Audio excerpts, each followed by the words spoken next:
Page 39. Chapter 4. Title: Tomorrow.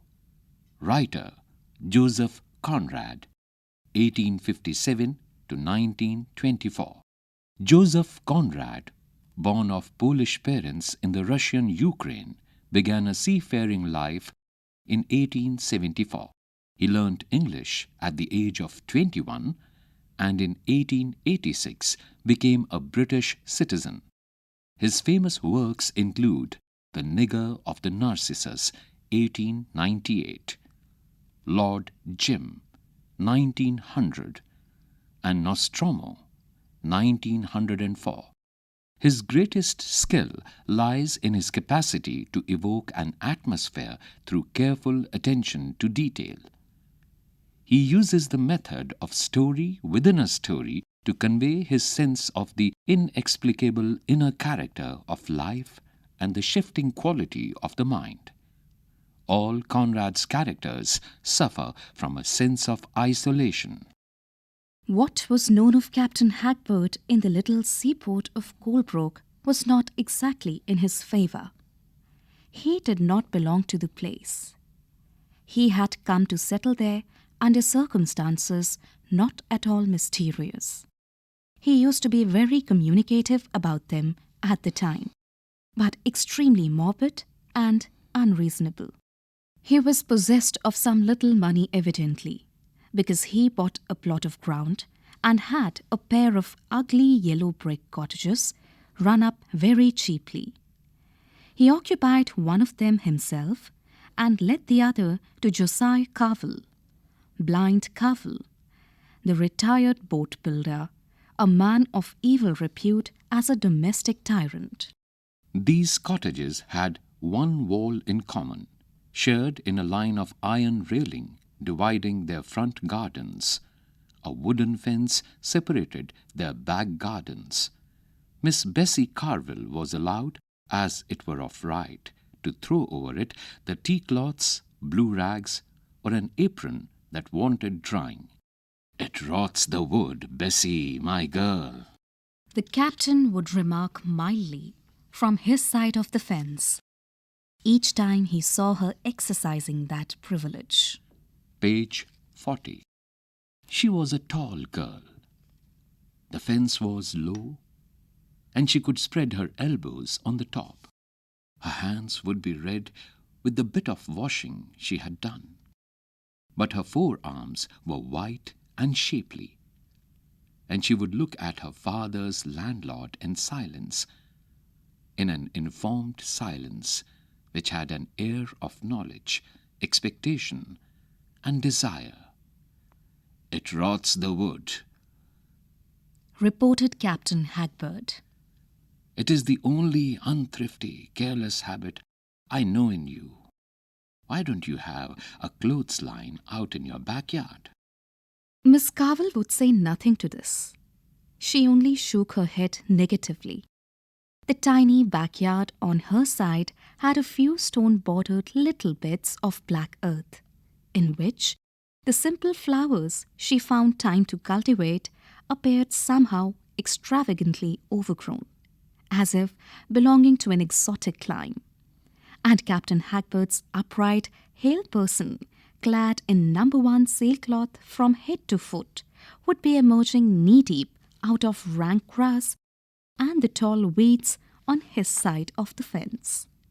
He appeared with the colour and uncouth stiffness of the extraordinary material in which he chose to clothe himself.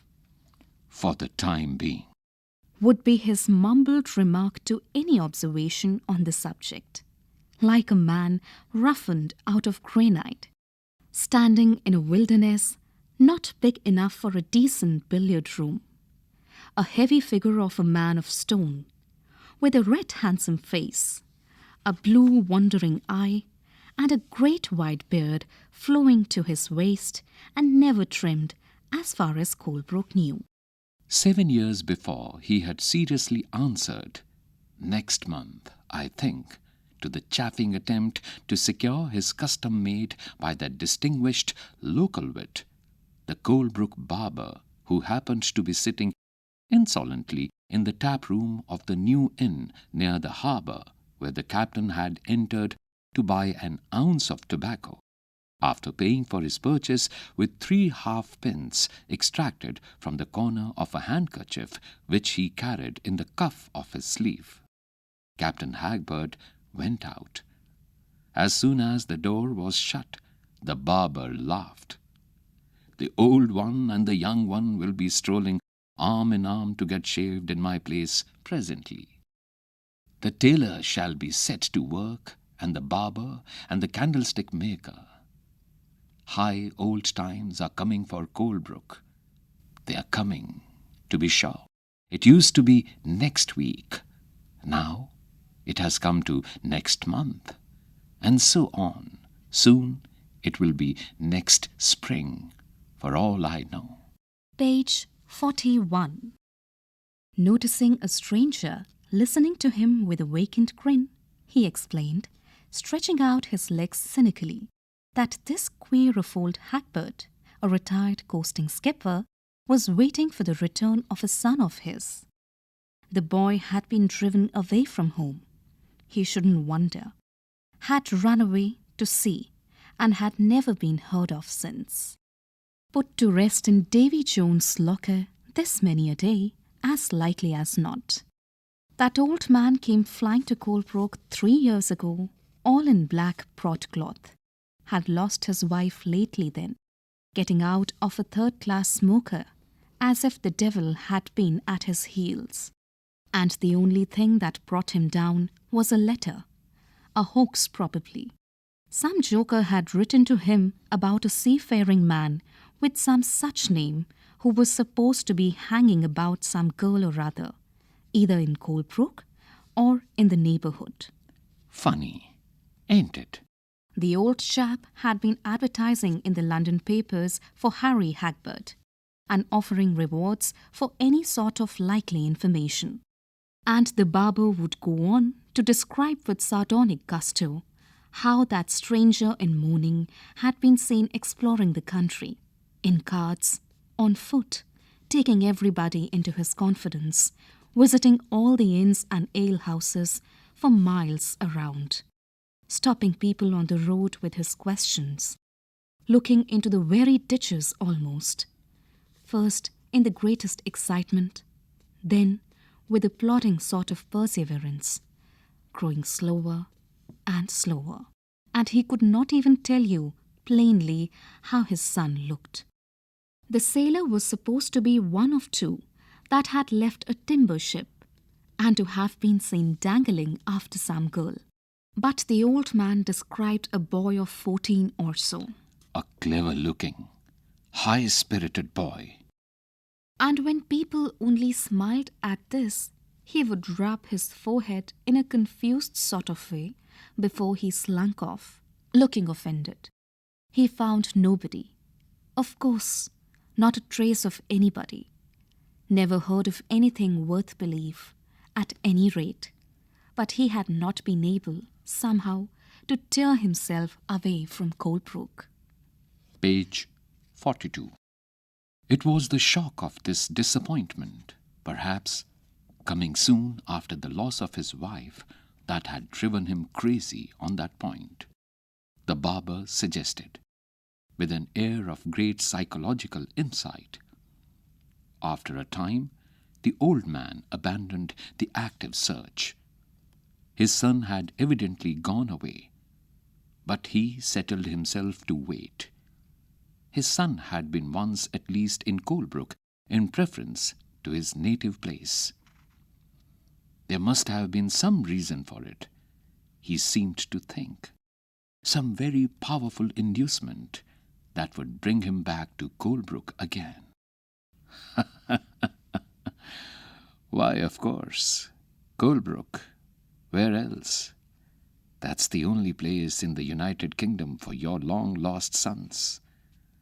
So he sold up his old home in Colchester, and down he comes here. Well, it's a craze like any other. Wouldn't catch me going crazy over any of my youngsters clearing out. I've got 8 of them at home. The barber was showing off his strength of mind in the midst of a laughter that shook the tap room. Stop and think. 1. What brought Captain Hagbird to Colebrook? 2. Why did the people of Colebrook not have a favourable opinion of Captain Hagbird? Strange though, that sort of thing. He would confess with the frankness of a superior intelligence, seemed to be catching. His establishment, for instance, was near the harbour, and whenever a sailorman came in for a haircut or a shave, if it was a strange face, he couldn't help thinking directly, Suppose he's the son of old Hagbird. He laughed at himself for it. It was a strong grace. He could remember the time when the whole town was full of it. But he had his hopes of the old chap yet. He would cure him by a course of judicious chaffing. He was watching the progress of the treatment. Next week, next month, next year. When the old skipper had put off the date of that return till next year, he would be well on his way to not saying any more about it. In other matters, he was quite rational. So this, too, was bound to come. Such was the barber's firm opinion. Page 43. Nobody had ever contradicted him. His own hair had gone grey since that time, and Captain Hagbird's beard had turned quite white and had acquired a majestic flow over the No. 1 canvas suit, which he had made for himself secretly with tarred twine, and had assumed suddenly, coming out in it one fine morning, whereas the evening before he had been seen going home in his mourning of broadcloth. It caused a sensation in the high street.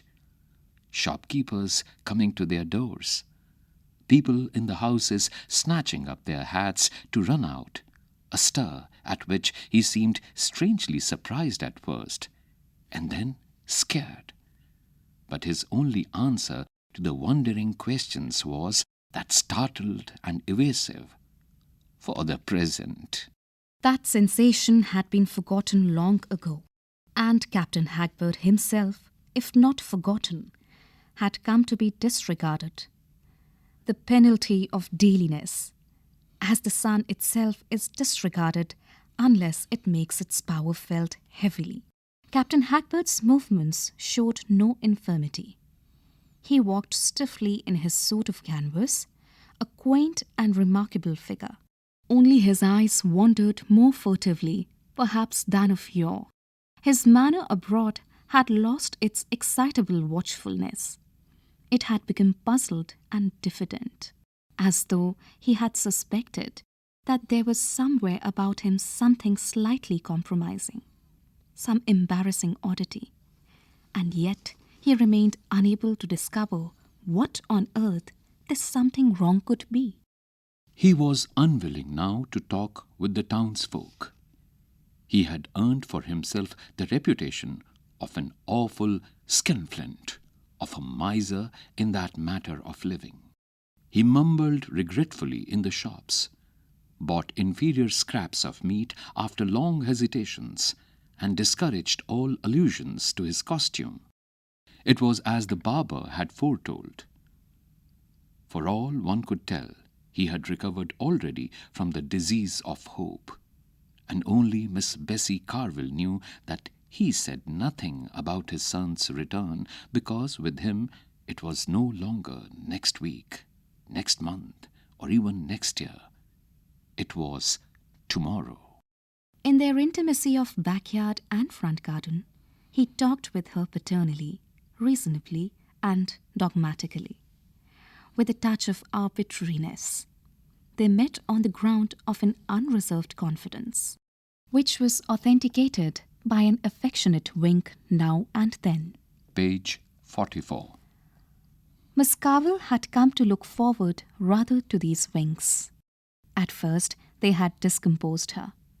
The poor fellow was mad. Afterwards, she had learned to laugh at them. There was no harm in him. Now she was aware of an unacknowledged, pleasurable, incredulous emotion expressed by a faint blush. He winked not in the least vulgarity. His thin red face, with a well-modelled curved nose, had a sort of distinction. The more so that when he talked to her, he looked with a steadier and more intelligent glance. A handsome, hale, upright, capable man with a white beard. You did not think of his age. His son, he affirmed, had resembled him amazingly from his earliest babyhood. Harry would be 31 next July, he declared. Proper age to get married with a nice, sensible girl that could appreciate a good home. He was a very high-spirited boy. High-spirited husbands were the easiest to manage. These mean, soft chaps that you would think butter wouldn't melt in their mouths were the ones to make a woman thoroughly miserable. And there was nothing like home, a fireside, a good roof, no turning out of your warm bed in all sorts of weather. Huh, my dear? Captain Hagberd had been one of those sailors that pursue their calling within sight of land. One of the many children of a bankrupt farmer, he had been apprenticed hurriedly to a coasting skipper and had remained on the coast all his sea life. It must have been a hard one at first. He had never taken to it. His affection turned to the land, with its innumerable houses, with its quiet lives gathered round its firesides. Many sailors feel and profess a rational dislike for the sea, but his was a profound and emotional animosity, as if the love of the stabler element had been bred into him through many generations. People did not know what they let their boys in for when they let them go to sea. He expounded to Bessie. As soon make convicts of them at once. He did not believe you ever got used to it. The weariness of such a life got worse as you got older. What sort of trade was it in which more than half your time you did not put your foot inside your house? Directly you go out to sea, you had no means of knowing what went on at home. Page 45.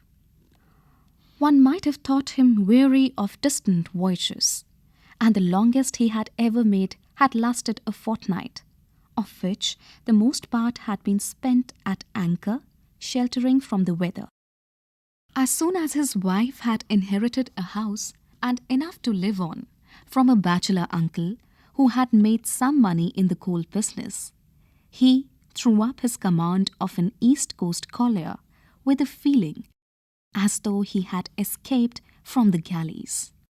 After all these years, he might have counted on the fingers of his two hands all the days he had been out of sight of England. He had never known what it was to be out of soundings. I have never been further than 80 fathoms from the land, was one of his boasts. Bessie Carville heard all these things. In front of their cottage grew an undersized ash, and on summer afternoons she would bring out a chair on the grass plot and sit down with her sewing. Captain Hagberd, in his canvas suit, leaned on a spade. He dug every day in his front plot. He turned it over and over several times every year, but was not going to plant anything just at present. To Bessie Carville, he would state more explicitly, "Not till our Harry comes home tomorrow."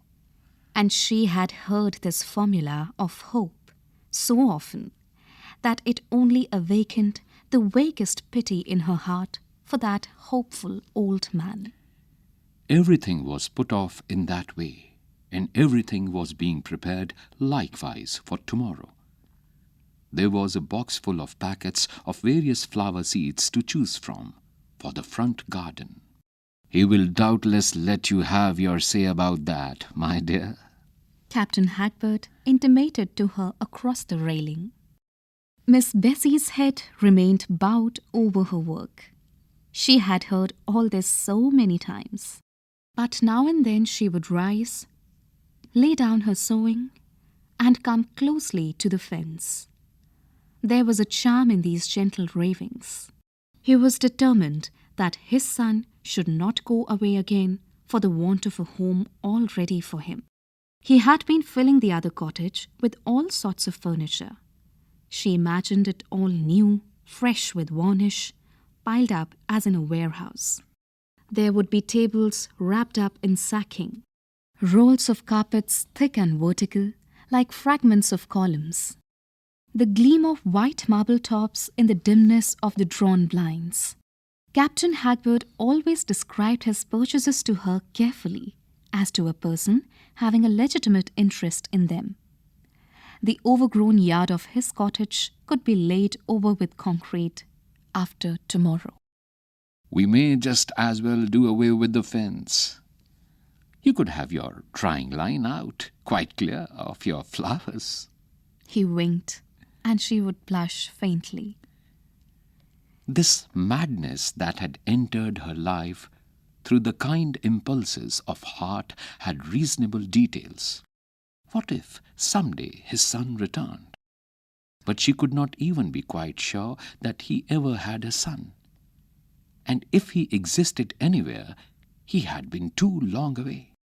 When Captain Hagberd got excited in his talk, she would steady him by a pretense of belief, laughing a little to salve her conscience. Stop and think. 1. What sort of a seaman had Captain Hagberd been? 2. Captain Hagberd constantly hinted at something that made Bessie blush. What was it? Only once she had tried pityingly to throw some doubt on that hope, doomed to disappointment. But the effect of her attempt had scared her very much. All at once, over that man's face, there came an expression of horror and incredulity, as though he had seen a crack open out in the firmament. You don't think he's drowned? For a moment, he seemed to her ready to go out of his mind, for in his ordinary state she thought him more sane than people gave him credit for. On that occasion, the violence of the emotion was followed by a most paternal and complacent recovery. Don't alarm yourself, my dear, he said a little cunningly. The sea can't keep him. He does not belong to it.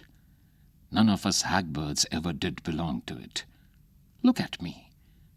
I didn't get drowned. Moreover, he isn't a sailor at all. And if he's not a sailor, he's bound to come back. There's nothing to prevent him coming back. His eyes began to wander. Tomorrow. Page 47. She never tried again, for fear the man should go out of his mind on the spot. He depended on her. She seemed the only sensible person in the town, and he would congratulate himself frankly before her face on having secured such a level-headed wife for his son. The rest of the town, he confided to her once in a fit of temper, was certainly queer.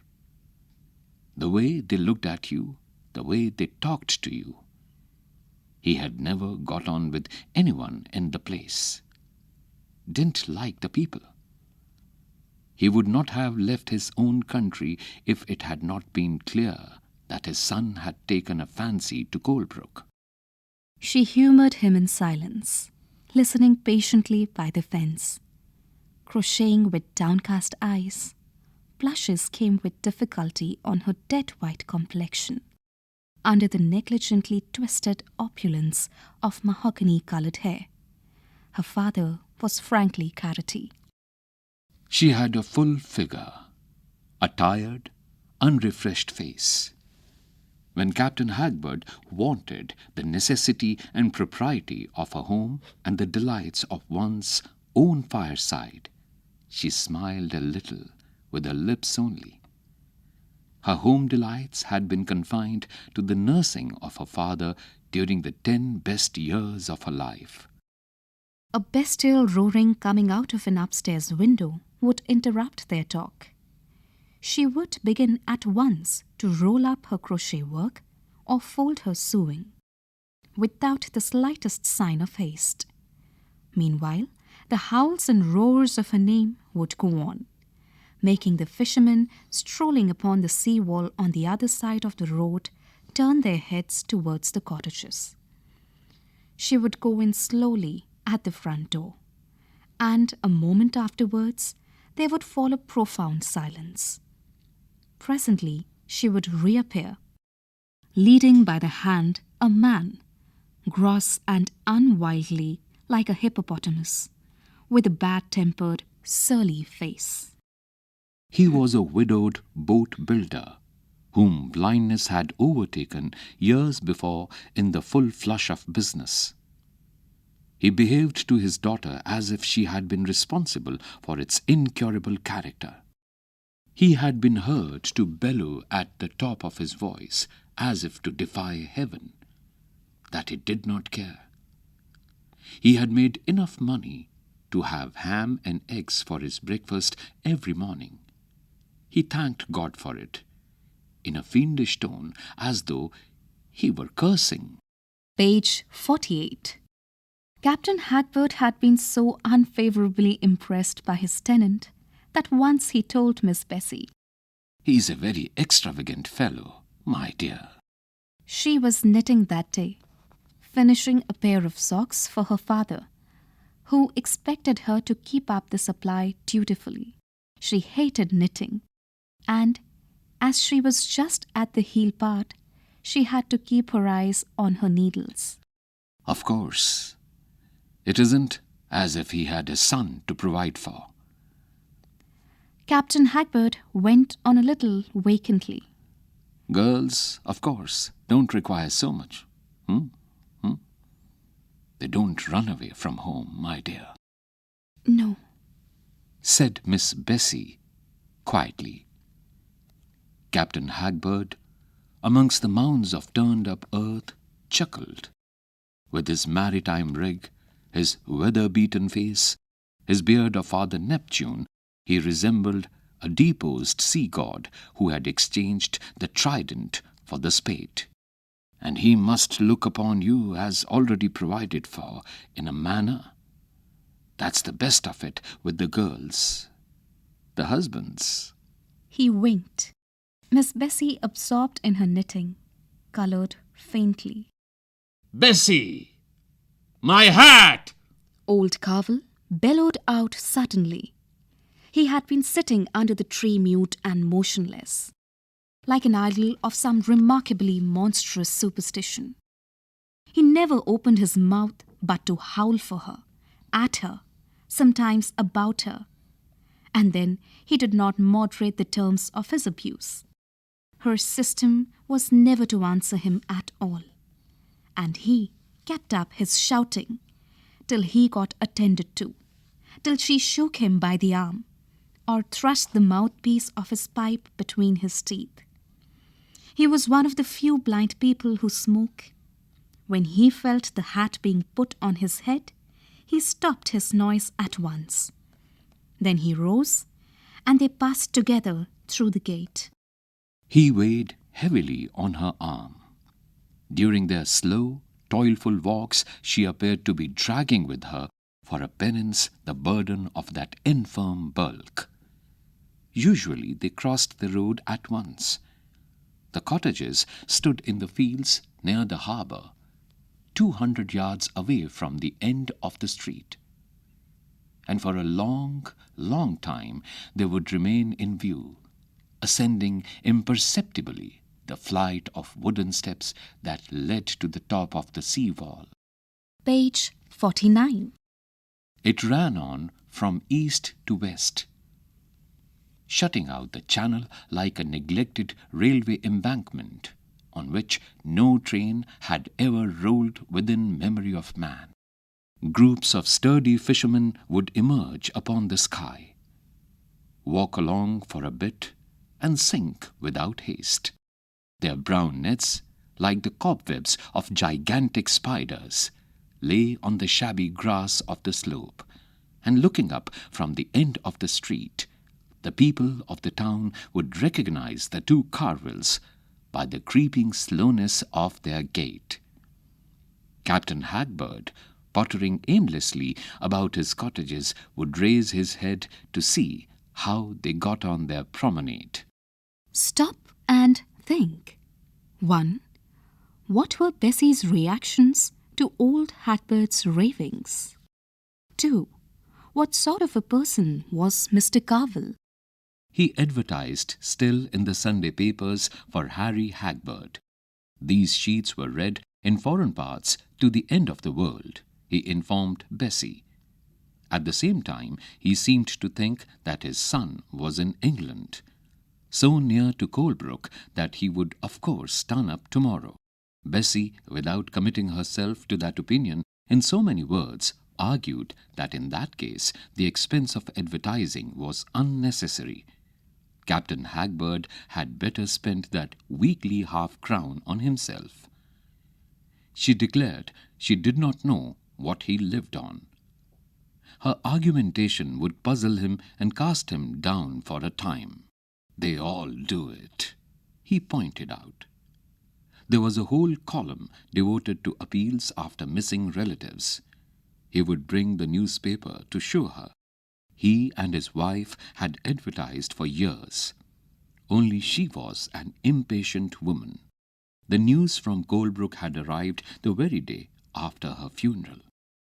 If she had not been so impatient, she might have been here now, with no more than 1 day more to wait.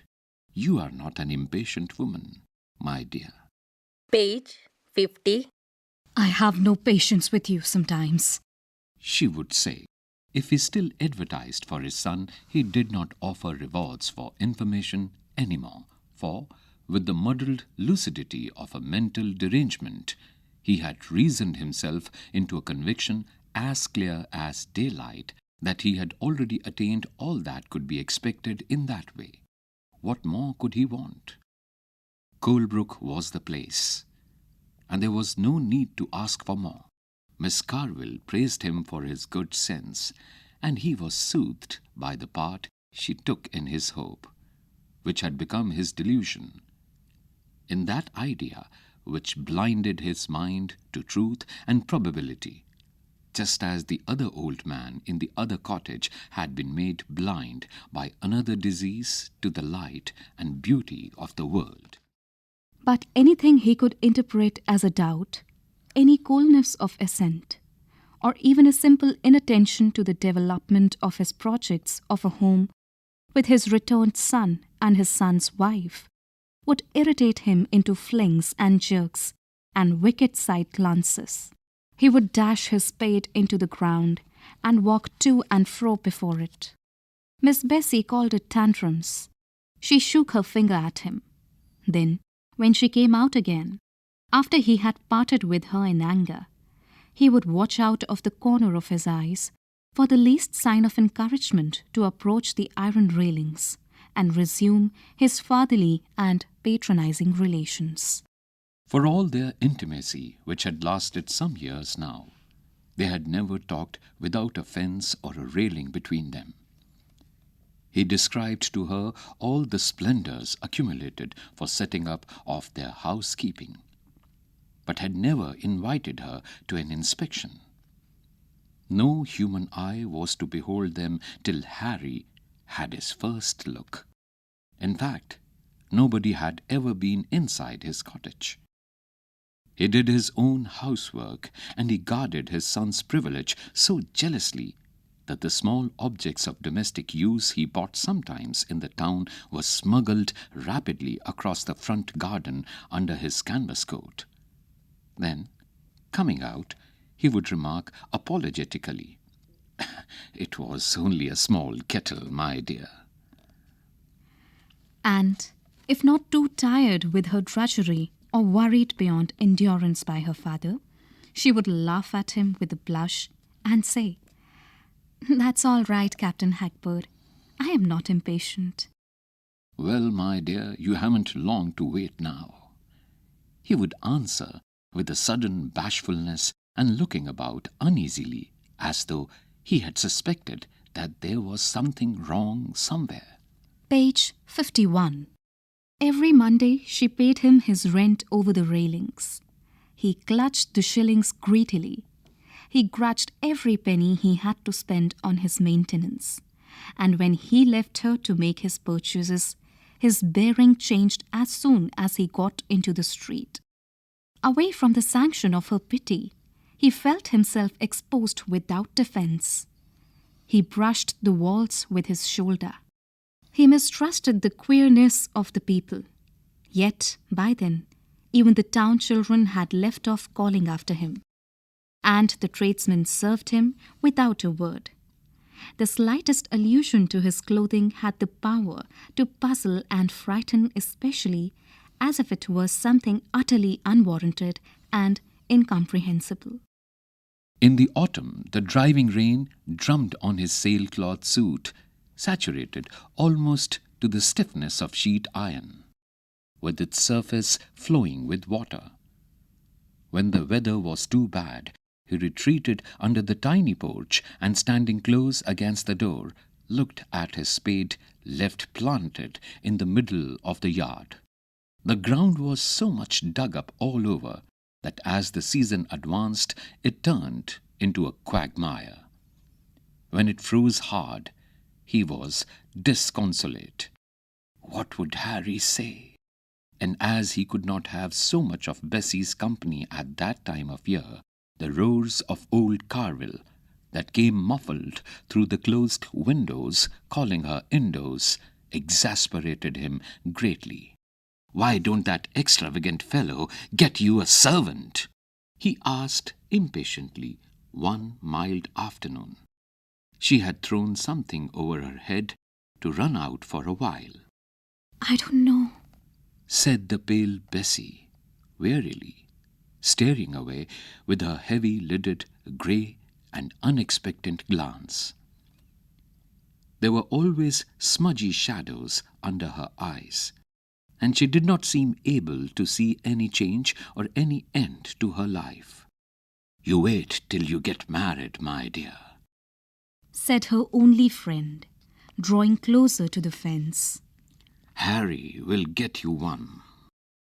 His hopeful craze seemed to mock her own want of hope with so bitter an aptness that in her nervous irritation she could have screamed at him outright. But she only said in self-mockery, and speaking to him as though he had been sane, "Why, Captain Hagbard, your son may not even want to look at me." Page 52. He flung his head back and laughed his throaty, affected cackle of anger. "What? That boy? Not want to look at the only sensible girl for miles around? What do you think I'm here for? My dear, my dear, my dear. What? You wait. You just wait. You'll see tomorrow. I'll soon—" Bessie!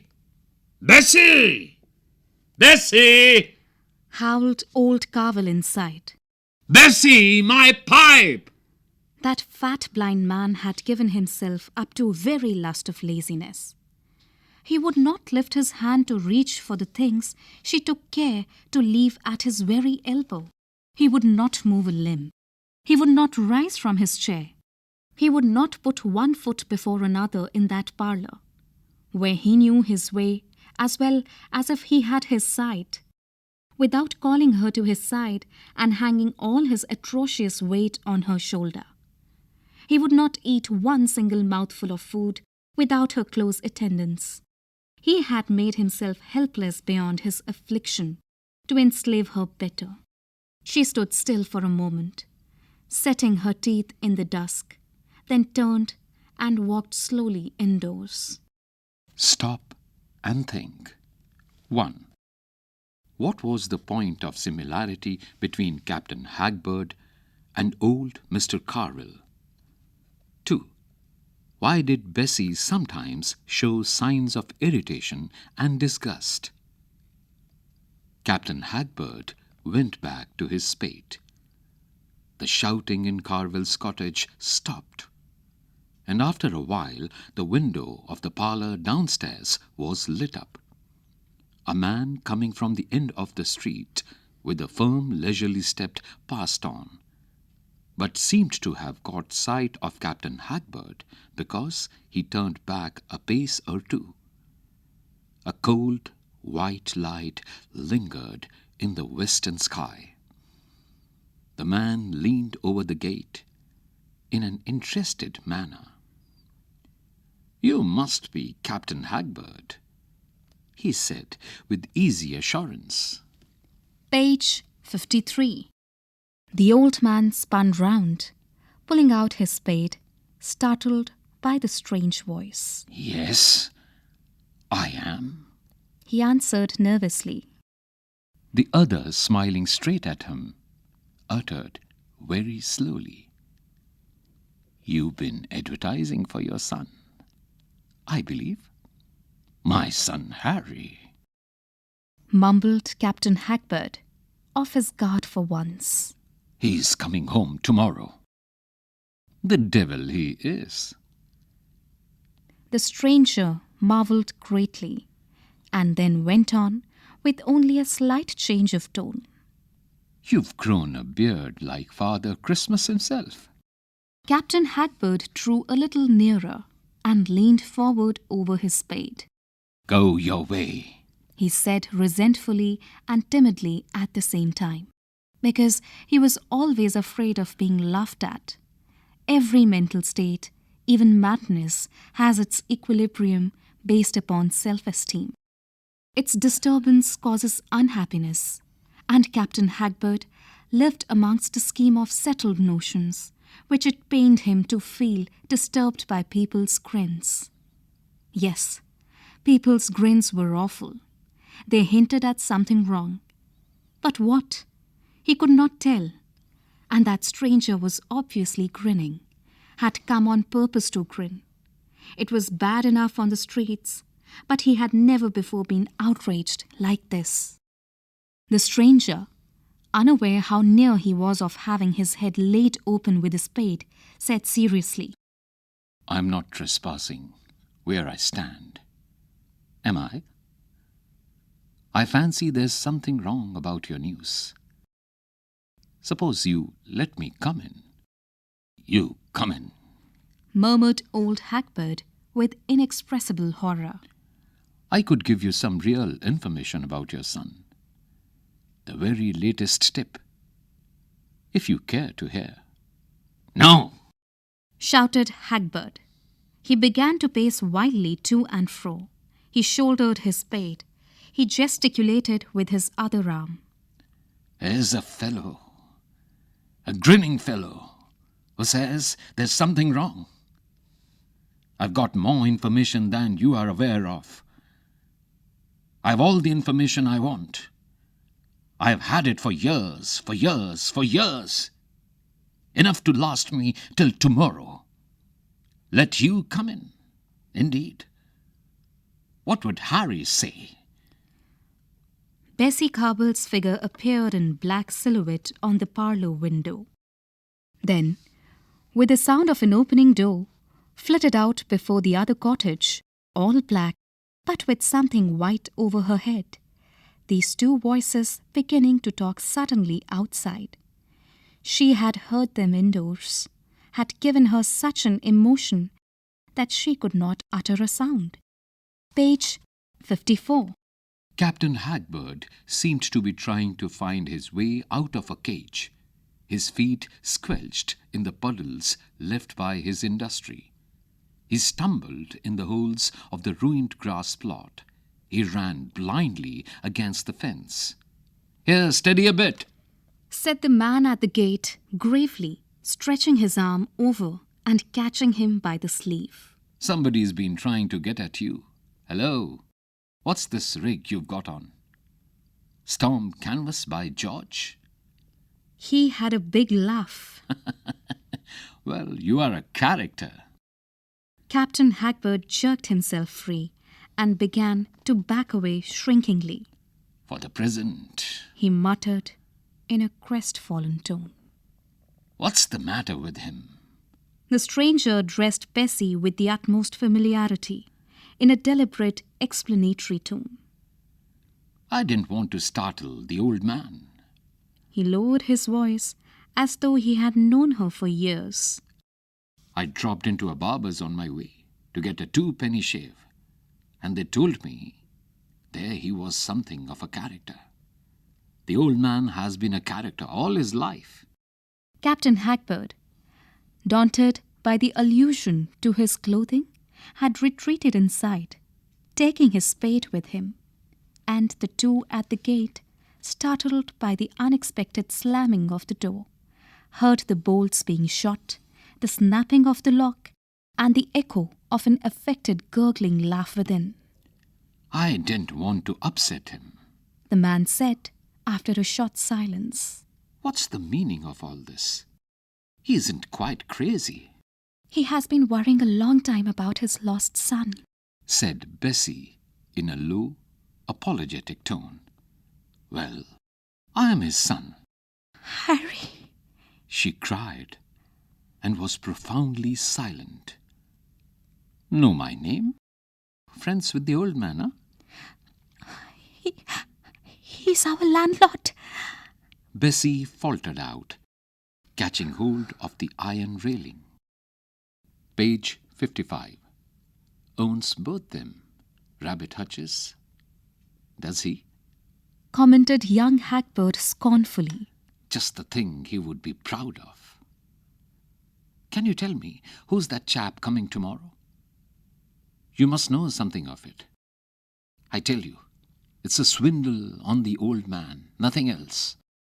She did not answer, helpless before an insurmountable difficulty, appalled before the necessity, the impossibility, and the dread of an explanation in which she and madness seemed involved together. "Oh, I'm so sorry," she murmured. What's the matter? he said with serenity. You need not be afraid of upsetting me. It's the other fellow that'll be upset when he least expects it. I don't care a hang. But there will be some fun when he shows his mug tomorrow. I don't care that for the old man's pieces. But right is right. You shall see me put a head on that coon, whoever he is.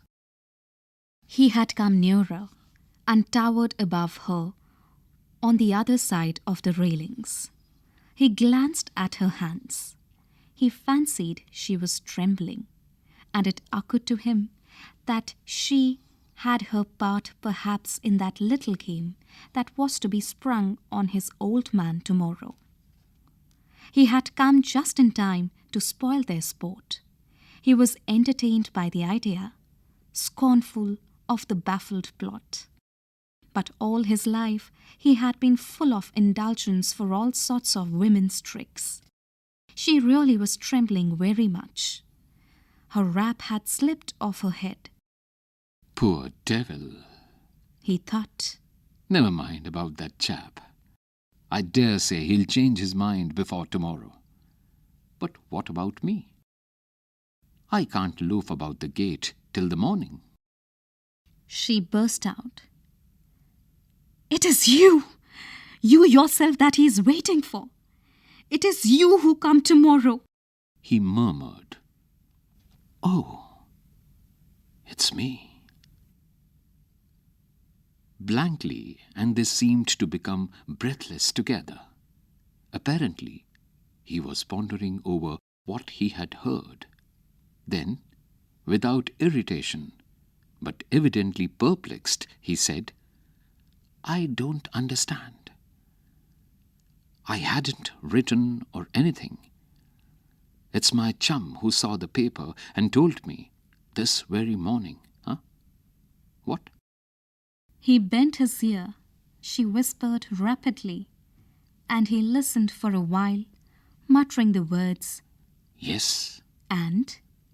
I see. At times.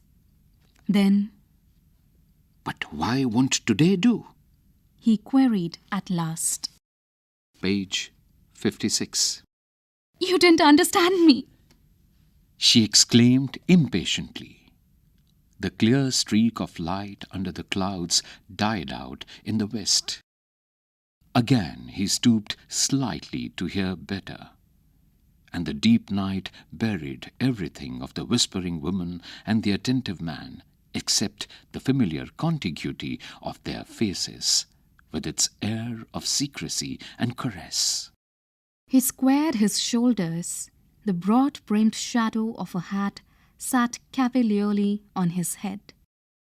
Awkward, this, huh? He appealed to her. Tomorrow. Well, well. Never heard tell of anything like this. It's all tomorrow, then, without any sort of today, as far as I can see. She remained still and mute. And you have been encouraging this funny notion, He said. I never contradicted him. Why didn't you? What for should I? She defended herself. It would only have made him miserable. He would have gone out of his mind. His mind? He muttered, and heard a short, nervous laugh from her. Where was the harm? Was I to quarrel with the poor old man? It was easier to half believe it myself. Hey. He meditated intelligently. I suppose the old chap got around you somehow with his soft talk. You are good-hearted. Her hands moved up in the dark nervously. And it might have been true. It was true. It has come. Here it is.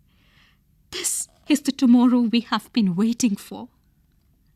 She drew a breath, and he said good-humouredly, Hey, with the door shut. I wouldn't care if...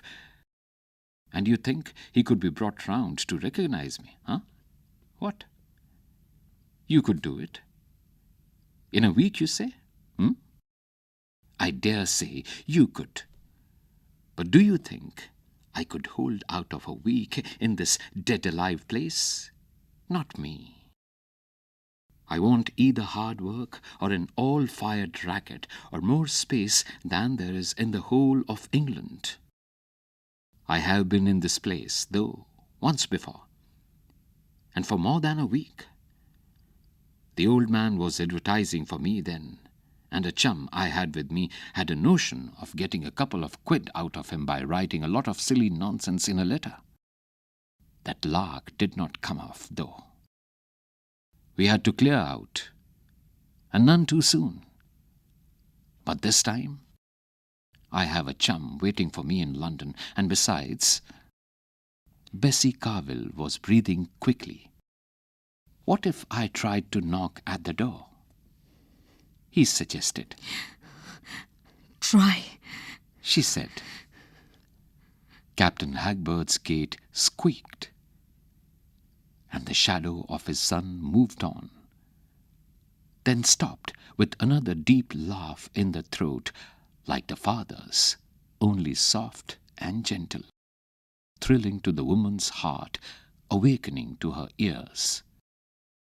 He isn't frisky, is he? I would be afraid to lay hold of him. The chaps are always telling me I don't know my own strength. He's the most harmless creature that ever lived. She interrupted. You wouldn't say so if you had seen him chasing me upstairs with the hard leather strap. He said. I haven't forgotten it in 16 years. She got warm from head to foot under another soft, subdued laugh. At the rat-tat-tat of the knocker, her heart flew into her mouth. Hey, Dad. Let me in. I'm Harry. I am, straight. Come back home a day too soon. One of the windows upstairs ran up. A grinning information fellow, said the voice of old Hagbird up in the darkness. Don't you have anything to do with him? It'll spoil everything. She heard Harry Hagbert say, "Hello, Dad." Then a clanging clatter. The window rumbled down, and he stood before her again. It's just like old times. Nearly walloped the life out of me to stop me going away, and now I come back. He throws a confounded shovel at my head to keep me out.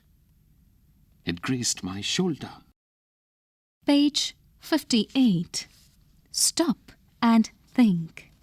1. Who was the stranger who met Captain Hagbert? What was the captain's reaction to the meeting? 2. What did young Hagbert think it meant when old Hagbert said that his son would be coming home tomorrow? 3. What reasons did Bessie give for encouraging old Hagbert in his insane hopes? She shuddered. "I would not care. He began. Only I spent my last shilling on the railway fare and my last 2 pence on a shave out of respect for the old man." Are you really Harry Hagbert? She asked swiftly. Can you prove it? "Can I prove it? Can anyone else prove it?" He said jovially. "Prove with what? Huh?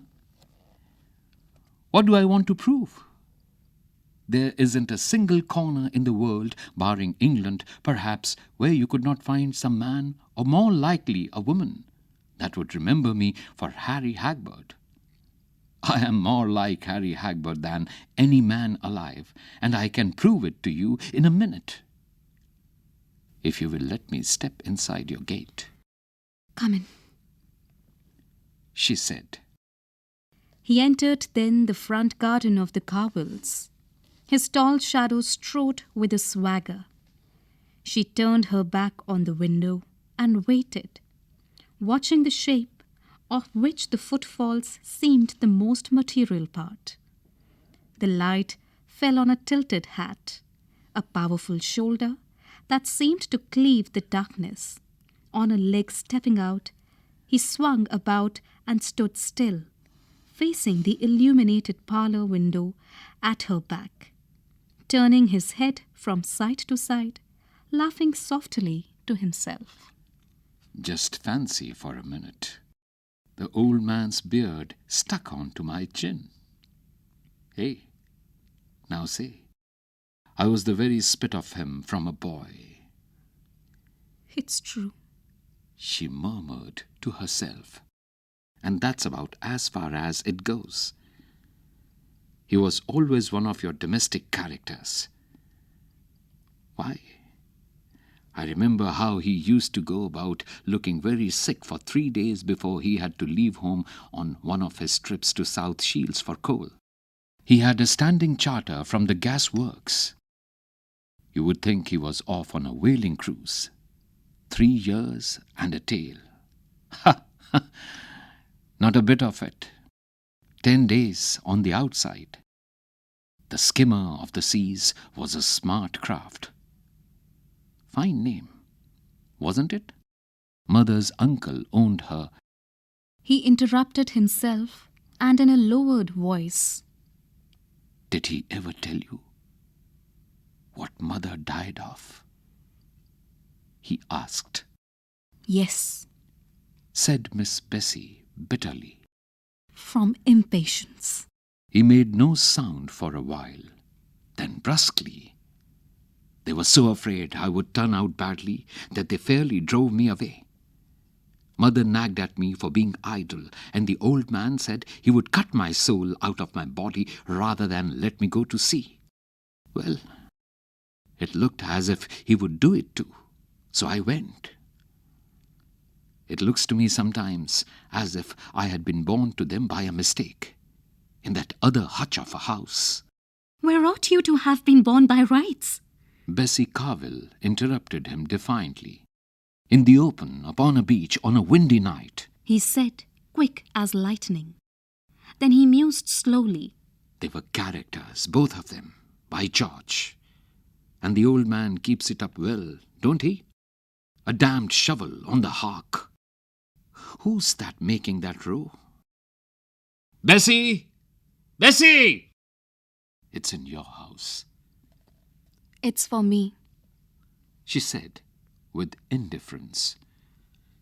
He stepped aside, out of the streak of light. Your husband? He inquired, with the tone of a man accustomed to unlawful trysts. Fine voice for a ship's deck in a thundering squall. No. My father. I'm not married. You seem a fine girl, Miss Bessie dear. He said at once. She turned her face away. Oh, I say, what's up? Who's murdering him? He wants his tea. She faced him, still and tall, with averted head, with her hands hanging, clasped before her. Hadn't you better go in? He suggested, after watching for a while the nape of her neck, a patch of dazzling white skin, and soft shadow above the sombre line of her shoulders. Page 60. Her wrap had slipped down to her elbows. You'll have all the town coming out presently. I'll wait here a bit. Her wrap fell to the ground, and he stooped to pick it up. She had vanished. He threw it over his arm, and approaching the window squarely, he saw a monstrous form of a fat man in an armchair, an unshaded lamp, the yawning of an enormous mouth in a big feet face encircled by a ragged halo of hair. Miss Bessie's head and bust. The shouting stopped. The blind man ran down. He lost himself in thinking how awkward it was. Father mad, no getting into the house, no money to get back, a hungry chum in London who would begin to think he had been given the go-by. Damn, He muttered. He could break the door in, certainly, but they would perhaps bundle him into chokey for that without asking questions. No great matter, only he was confoundedly afraid of being locked up, even in mistake. He turned cold at the thought. He stamped his feet on the sodden grass. "What are you? A sailor?" said an agitated voice. She had flitted out, a shadow herself, attracted by the reckless shadow waiting under the wall of her home. Anything. Enough of a sailor to be worth my salt before the mast. Came home that way this time? "Where do you come from?" She asked. Right away from a jolly good spree. He said. By the London train. See? Oh, I hate being shut up in a train. I don't mind a house so much, she said. "That's lucky." Because in a house you can at any time open the blamed door and walk away straight before you. "And never come back." Not for 16 years at least. He laughed. To a rabbit hutch and get a confounded old shovel. "A ship is not so very big." She taunted. No. But the sea is great. She dropped her head, and as if her ears had been opened to the voices of the world, she heard beyond the rampart of sea-wall the swell of yesterday's gale breaking on the beach with monotonous and solemn vibrations, as if all the earth had been a tolling bell. Page 61. And then, why, a ship's a ship. You love her and leave her, and a voyage isn't a marriage. He quoted the sailor's saying lightly. "It is not a marriage," She whispered. I never took a false name, and I've never yet told a lie to a woman. What lie? Why the lie? Take me or leave me, I say. And if you take me, then it is. He hummed a snatch very low, leaning against the wall. Oh, Rio, and fare thee well, my bonny young girl, we are bound to Rio Grande. Capstan song. He explained. Her teeth chattered. You are cold. He said. Has that affair of yours I picked up? She felt his hands about her, wrapping her closely. Hold the ends together in front. He commanded. What did you come here for? She asked, repressing a shudder. 5 quid. He answered promptly.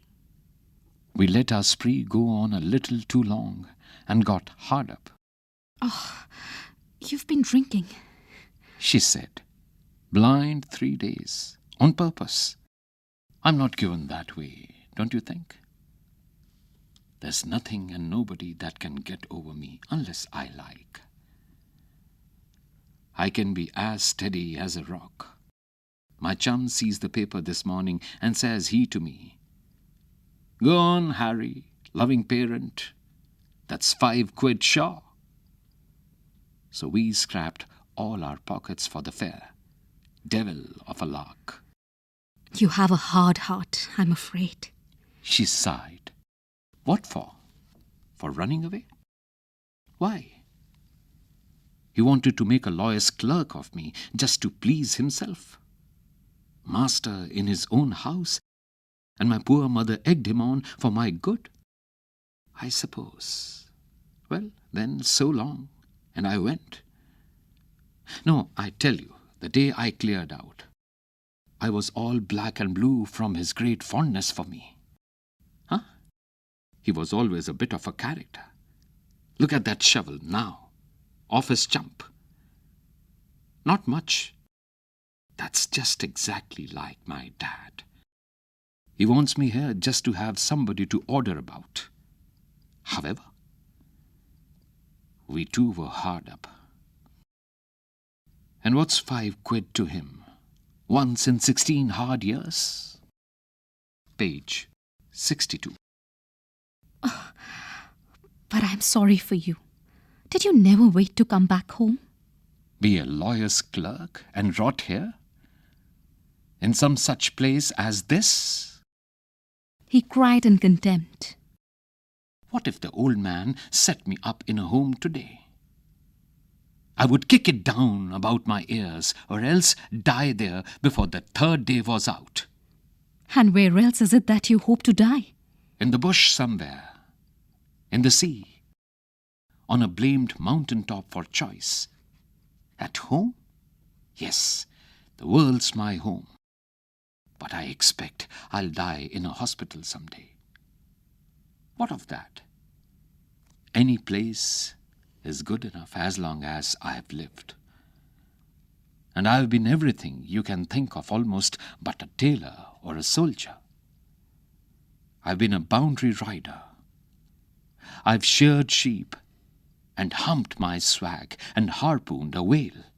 I've rigged ships and prospected for gold and skinned dead bullocks and turned my back on more money than the old man would have scrapped in his whole life. He overwhelmed her. She pulled herself together and managed to utter, Time to rest now. He straightened himself up, away from the wall, and in a severe voice said, Time to go.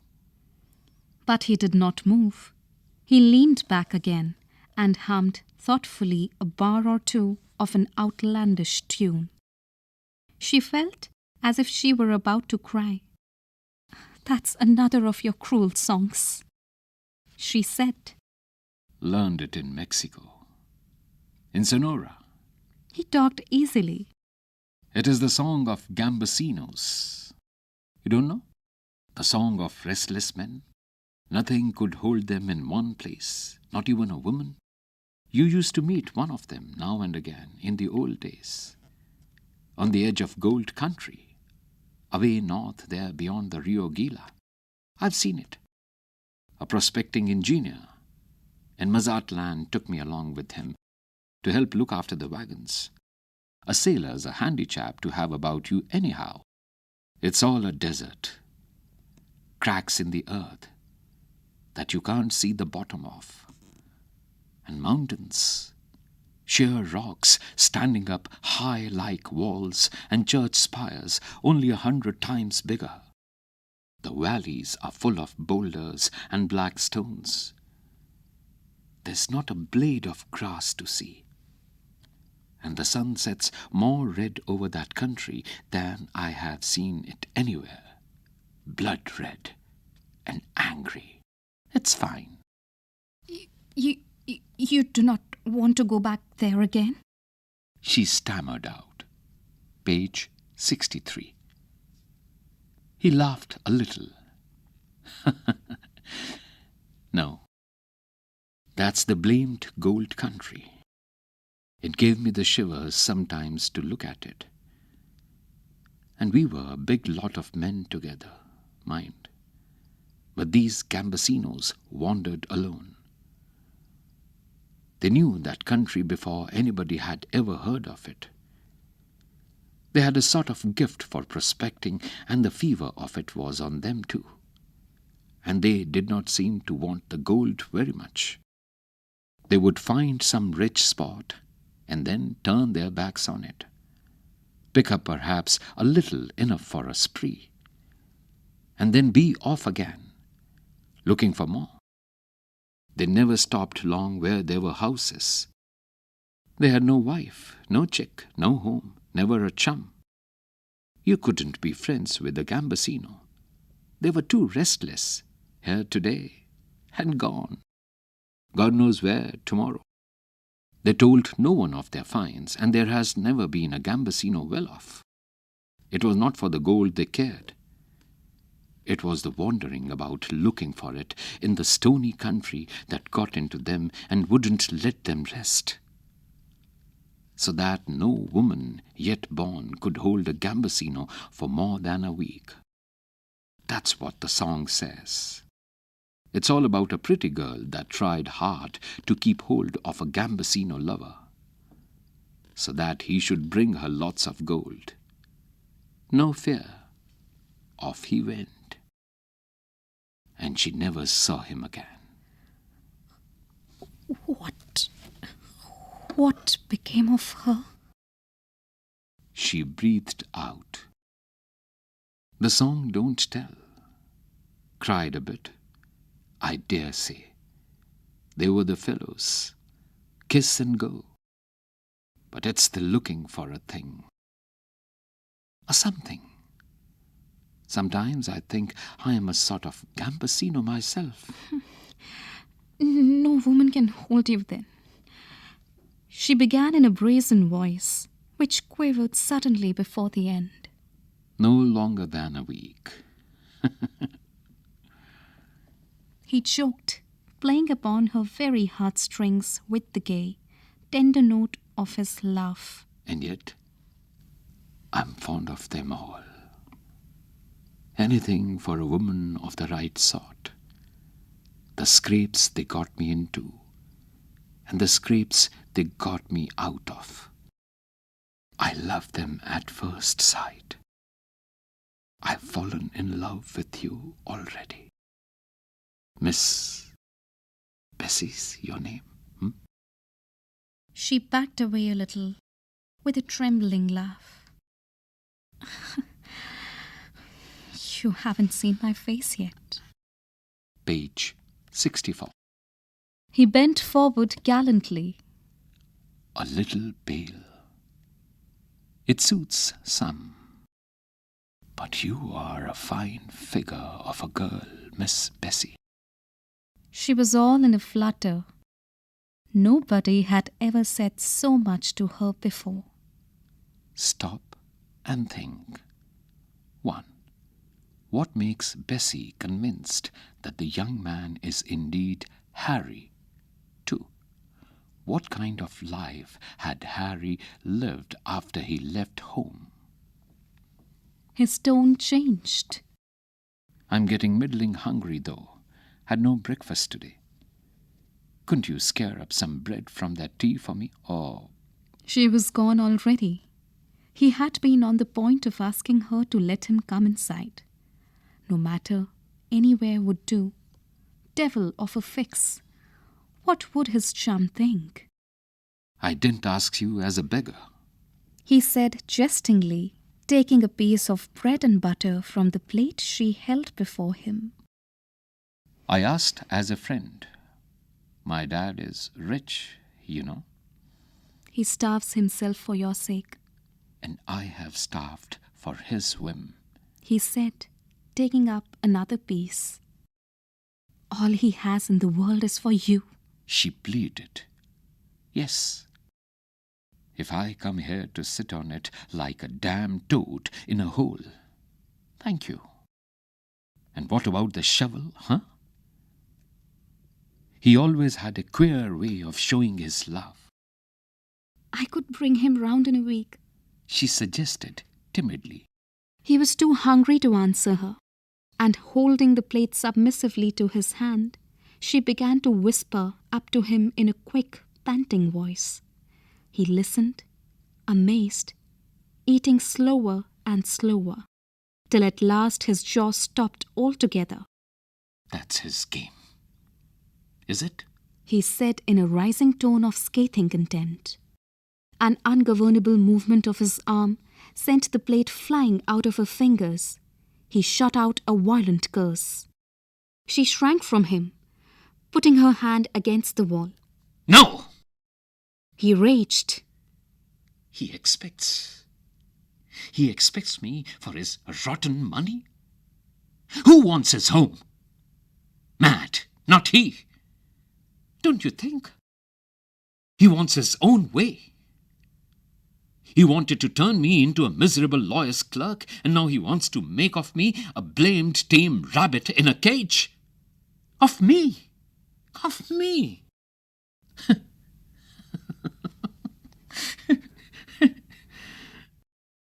His subdued, angry laugh frightened her now. Page 65. The whole world ain't a bit too big for me to spread my elbows in. I can tell you. What's your name? Bessie. Let alone a damn parlour in a hutch. Marry. He wants me to marry and settle. And as likely as not, he has looked out the girl too. Dash my soul.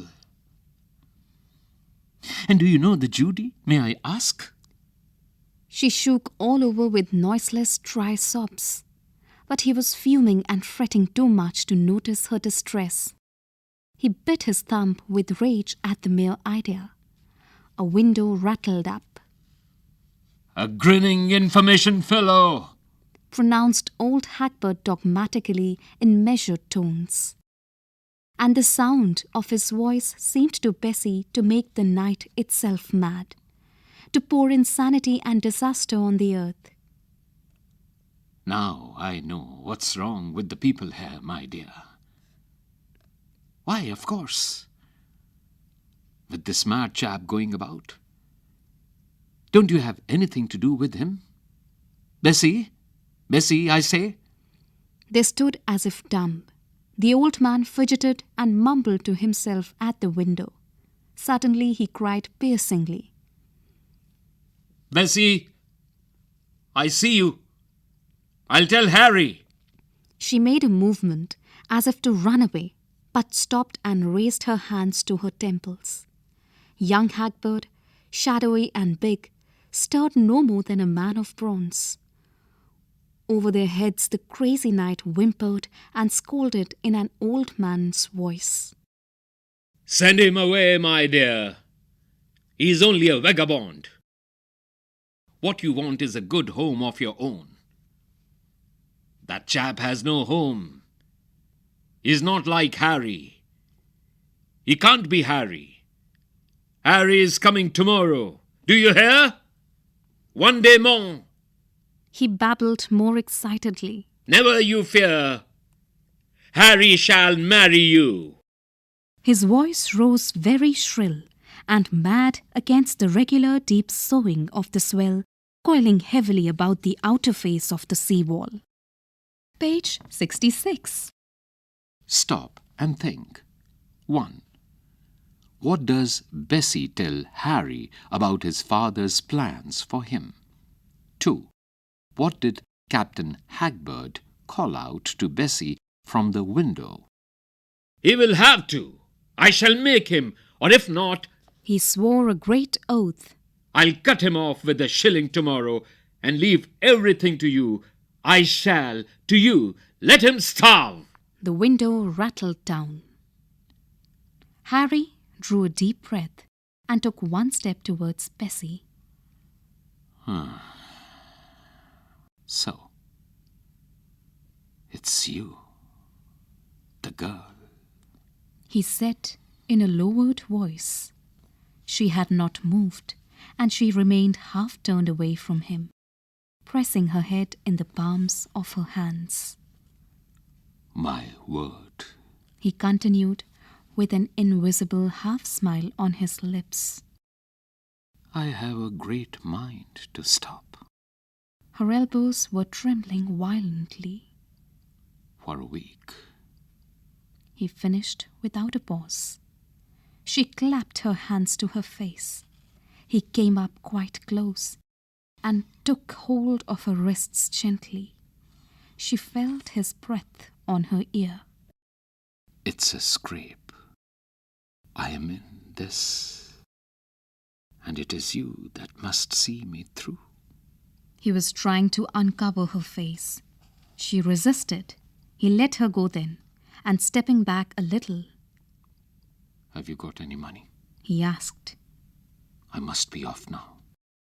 She nodded quickly her shamefaced head, and he waited, looking away from her, where, trembling all over and bowing her neck, she tried to find the pocket of her dress. Here it is. She whispered. Oh, go away. Go away for God's sake. If I had more, I would give it all to forget. To make you forget. He extended his hand. No fear. I haven't forgotten a single one of you in the world. Some gave me more than money. But I am a beggar now. And you women always had to get me out of my scrapes. He swaggered up to the parlor window and in the dim light filtering through the blind, looked at the coin lying in his palm. It was a half-sovereign. He slipped it into his pocket. She stood a little on one side, with her head drooping, as if wounded, with her arms hanging passive by her side, as if dead. Page 67. You can't buy me in. He said. And you can't buy yourself out. He set his hat firmly with a little tap, and next moment she felt herself lifted up in the powerful embrace of his arms. Her feet lost the ground. Her head hung back.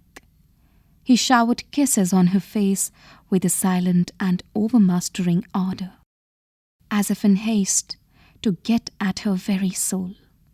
He kissed her pale cheeks, her hard forehead, her heavy eyelids, her faded lips, and the measured blows and sighs of the rising tide accompanied the enfolding power of his arms, the overwhelming might of his caresses.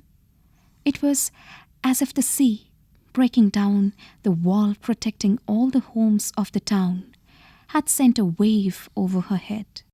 It passed on. She staggered backwards, with her shoulders against the wall, exhausted, as if she had been stranded there after a storm and a shipwreck. She opened her eyes after a while, and, listening to the firm, leisurely footsteps going away with their conquest, began to gather her skirts, staring all the time before her. Suddenly she darted through the open gate into the dark and deserted street. Stop! She shouted. Don't go! And listening with an attentive poise of the head.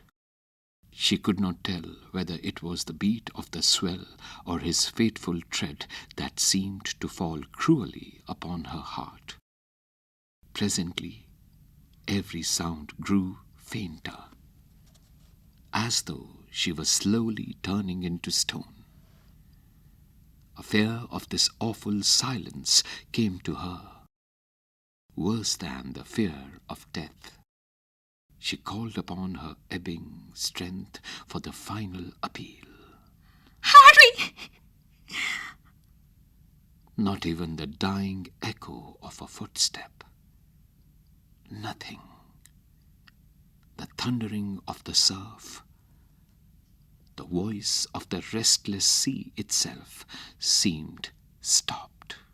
There was not a sound, no whisper of life. As though she were alone, and lost in that stony country of which she had heard, where madmen go looking for gold and spurn the find. Page 68. Captain Hagberd, inside his dark house, had kept on the alert. A window ran up, and in the silence of the stony country, a voice spoke above her head, high up in the black air, the voice of madness, lies, and despair, the voice of inextinguishable hope. Is he gone yet? That information fellow? Do you hear about him, my dear? She burst into tears. No.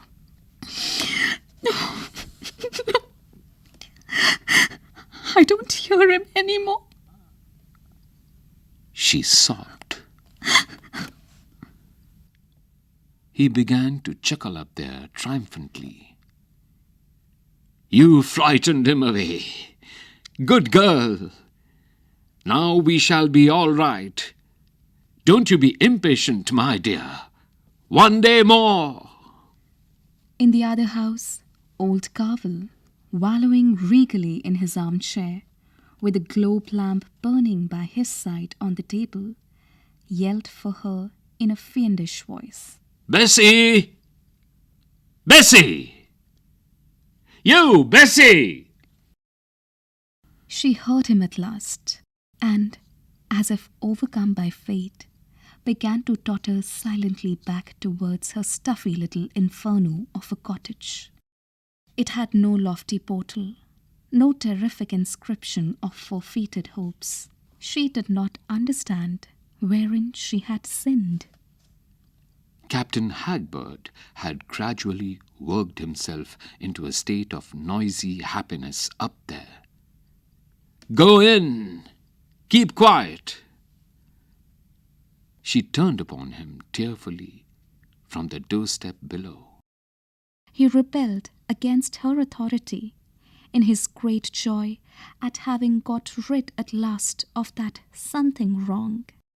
It was as if all the hopeful madness of the world had broken out to bring terror upon her heart, with the voice of that old man shouting of his trust in an everlasting tomorrow. Understanding the text. 1.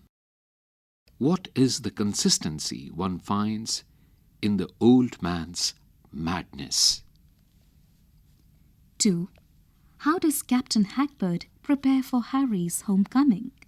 3. How did Bessie begin to share Hagberd's insanity regarding his son? 4. What were Harry's reasons for coming to meet old Hagberd? 5. Why does Harry's return prove to be a disappointment for Bessie? Page 69. Talking about the text. Discuss in small groups or pairs. 1. Every mental state, even madness, has its equilibrium based upon self-esteem. Its disturbance causes unhappiness. 2. Joy sees Eveline and Conrad's tomorrow are thematically similar. Appreciation. 1. Comment on the technique used by the author to unfold the story of Captain Hagbert's past. 2. Identify instances in the story in which you find streaks of insanity in people other than Hagbert. What implications do they suggest? Language work. A. Figures of speech. Allusion. Notice the comparison in the following sentence. With his maritime rig, his weather-beaten face, his beard of Father Neptune, he resembled a deposed sea god who had exchanged the trident for the spade. In this sentence, there's a comparison made between Hagbert and Neptune, the god of sea in Roman mythology, who is shown with the trident in his hand. The figure of speech which makes a casual or indirect reference to a famous historical or literary event or figure is called allusion. Task. Pick out one or two other examples of allusion from the story and comment briefly on the comparison made. B. Pronunciation. Words often have a different stress pattern when their grammatical function changes. Read the following words. Verb, inform. Noun, information. Verb, hesitate. Noun, hesitation. Page 70. Task. Now complete the columns below and mark the syllable that receives primary stress. Verb, noun, verb, present, verb, examine, noun, production, verb, calculate, noun, distribution, verb, specialize. Suggested reading. An Outpost of Progress by Joseph Conrad. Heart of Darkness by Joseph Conrad.